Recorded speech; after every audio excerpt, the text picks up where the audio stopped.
मैं प्रोफेसर रमेश चंद, हिंदी विभाग, महात्मा गांधी काशी विद्यापीठ वाराणसी।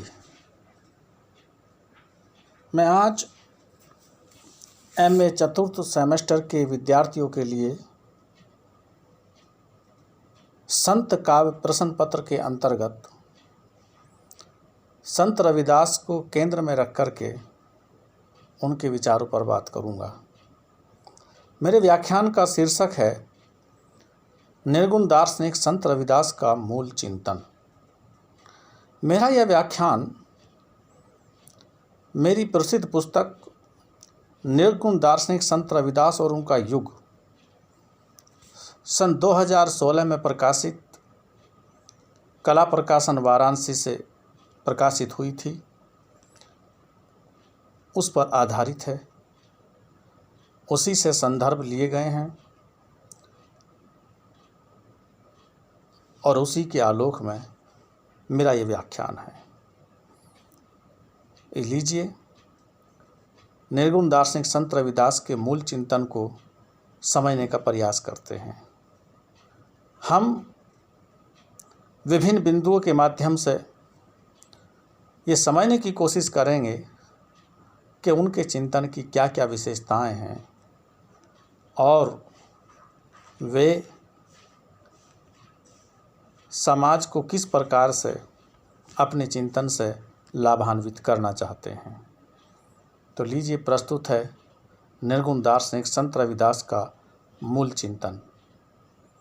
दरअसल निर्गुण दार्शनिक संत रविदास के चिंतन पर विचार करते हुए प्रख्यात आलोचक डॉक्टर धर्मवीर लिखते हैं कि रविदास दार्शनिक न होकर आध्यात्मिक पुरुष थे। दार्शनिक बनना उन्हें सुलभ नहीं था। उन्होंने अपने समय में उपनिषद का सार सुना था, किंतु उपनिषदों को शास्त्र की तरह पढ़ा नहीं था। यदि उन्हें दर्शन शास्त्र की शिक्षा मिली होती तो वे अपना स्पष्ट दार्शनिक सिद्धांत अवश्य रखते। उनमें यह क्षमता पूरी थी, फिर भी उन्होंने दर्शन की सही बातें पकड़ी थी। वे निर्गुण संप्रदाय की बातें थी। डॉक्टर धर्मवीर ऐसा कहकर के बताना चाहते हैं कि निर्गुणवादी संतों की विचारधारा की जो विशेषताएं हैं वे उन्हें दार्शनिक सिद्ध करती हैं। दरअसल निर्गुणवादी संतों की जो विचारधारा है, उनका जो मूल चिंतन है, वह पूर्ण रूप से बौद्ध दर्शन से प्रभावित है।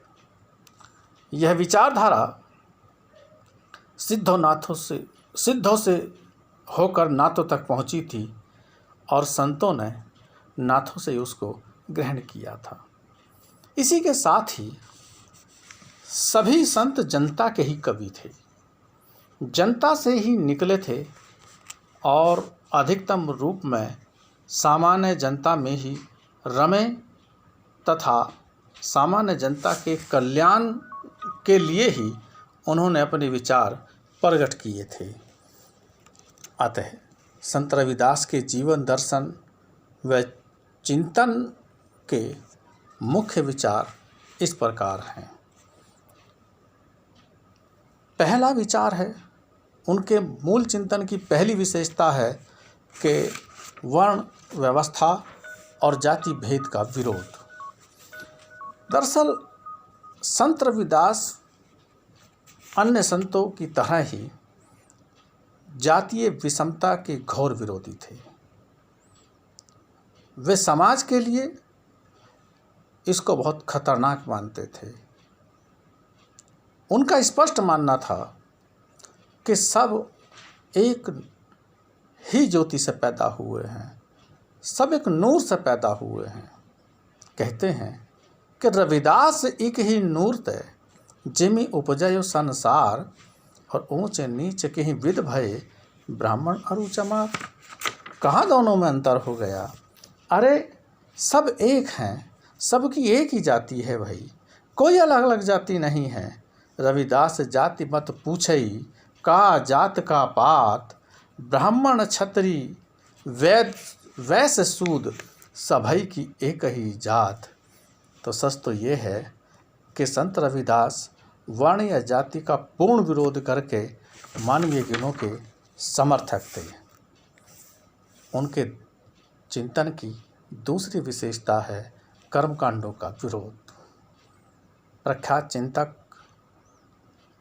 श्याम सिंह अपनी पुस्तक संत रविदास की मूल विचारधारा में लिखते हैं कि जब कभी व्यक्ति मानवता के हक में वकालत करता है तब वह आत्मविश्वास व आडंबर के पक्ष में नहीं पाया जाता है, बल्कि ऐसी बातों का विरोध करता है।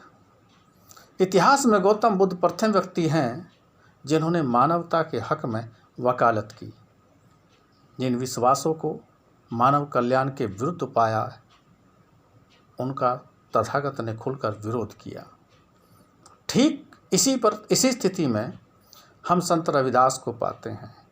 उन्होंने भी मानवता के हक में शानदार वकालत की है। जिन बातों को अंधविश्वास से अधिक नहीं पाया, उनका जमकर विरोध किया। जो बातें मानव कल्याण के हक में दिखलाई नहीं पड़ी, उनका जबरदस्त विरोध किया। जो अकुशल विचार, विश्वास व आडंबर के प्रबल विरोधी थे। इसलिए संत रविदास तीर्थ स्नान करना, व्रत रखना, तिलक लगाना, माला जपना, इन सब के एकदम खिलाफ थे। कहते हैं, माथे तिलक हाथ जप माला, जग ठगने को स्वांग बनाया, मारग छाड़ी को मारग डहके, साची प्रीत बिनु राम न पाया। कहते हैं कि भेष लियो पर भेद न जानो, तिलक दियो पे तपन न जाई। कहा उन्होंने कि कहा भयो नाचे अरुगाए, कहा भयो तप कीने, कहा भयो जय चरण पखारे, जवलव परम तत्व नाही चिन्हे, और कहा भयो जय मून मुनायो, बहु तीरथ व्रत कीने। तो सच तो ये है कि संत रविदास स्पष्ट कहते हैं कि रविदास न पूज ही देहरा, अरु न मस्जिद जाए, देहरा अरु मस्जिद नहीं, रविदास न शीस नवाए। और कहते हैं, देता रहे 1000 बरस, मुल्ला चाहे अजान, और रविदास से खुदा नहीं मिल सके। और कहते हैं, का मथुरा का द्वारिका, का काशी हरिद्वार। सच तो ये है, संत रविदास ने भारतीय समाज की रूढ़ियों और कर्मकांडों पर प्रश्न ही नहीं उठाए, अपितु उनके पास समाधान भी था। रविदास एक व्यक्ति नहीं, रविदास एक विचार है, एक क्रांति है, जिसने अपने जीवन की शांत ज्वाला से एक बड़े संप्रदाय को आत्महीनता से बचाया था। संत रविदास के मूल चिंतन की तीसरी विशेषता है मानव सेवा। संत रविदास स्वाभाविक रूप में मानवतावादी थे। प्रज्ञा और चेतना की पूर्ण अधिकारिता के प्राप्त होने के पश्चात भी समाज की दीनहीन अवस्था, दुर्दशा और भेदभाव उनकी आंखों से ओझल नहीं हो सके थे। सभी प्रकार के शुभ कर्म अंत में मानव सेवा पर जाकर ही विराम लेते थे। और सेवा कोई वास्तविक धर्म मानते हैं। इनके समान कोई दूसरा धर्म नहीं है। भौतिक संसार में लाभ, हानि, सुख, दुख को समान दृष्टि से देखने वाला मनुष्य ही उनकी दृष्टि में सच्चा मनुष्य है। दीन दुखी और बेसहारा लोगों की सेवा ही सच्ची ईश्वर सेवा है। रविदास कहते हैं कि सेवा सब कुछ देत है, रविदास सेवा ही मति त्याग। और कहते हैं कि दीन दुखी करी सेव मही, लागी रहो रविदास। और अंत में तो वो ये कह देते हैं कि मानुखा अवतार दुर्लभ, कि जो मनुष्य का जो जीवन मिला है ये दुर्लभ है। उनके चिंतन की चौथी विशेषता है स्वतंत्रता की महत्ता। वे स्वतंत्रता की भावना का प्रतिपादन करते हैं। पराधीनता जीवन में पाप के समान घातक है, जो सदैव अनिष्ट को बुलावा देती है। पराधीनता से बढ़कर मानव जीवन में कोई दूसरा अभिशाप नहीं है। भारत की पराधीनता संत रविदास को भी खली थी, इसीलिए उन्होंने इस पराधीनता को पाप बताते हुए कहा कि पराधीनता पाप है जान लेहु रे मीत, रविदास दास पराधीन सो कौन करे है प्रीत। पराधीन को दीन क्या, पराधीन बेदीन, रविदास दास पराधीन सो को सब ही समझे हीन। इसीलिए संत रविदास अलग बेगमपुरा बसाना चाहते हैं, जहाँ कोई दुखी ना हो, जहाँ किसी को कोई गम ना हो, सब सुखी हों। कहते हैं बेगमपुरा शहर को नाव, नहीं अंधो नहीं तेरी ठाव। और ऐसा कह करके उन्होंने सबके सुखों की कामना की है, सबके सुखों की आशा व्यक्त की है, सबके दुखों के विनाश की कामना की है।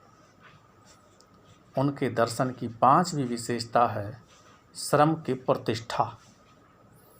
संत रविदास श्रम साधना के महान समर्थक थे।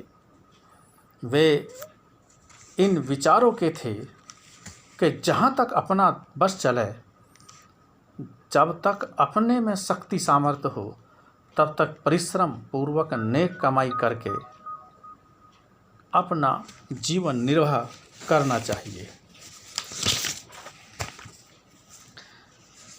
वे श्रम को ईश्वर की संज्ञा देते हैं और कहते हैं कि जब तक जीवन है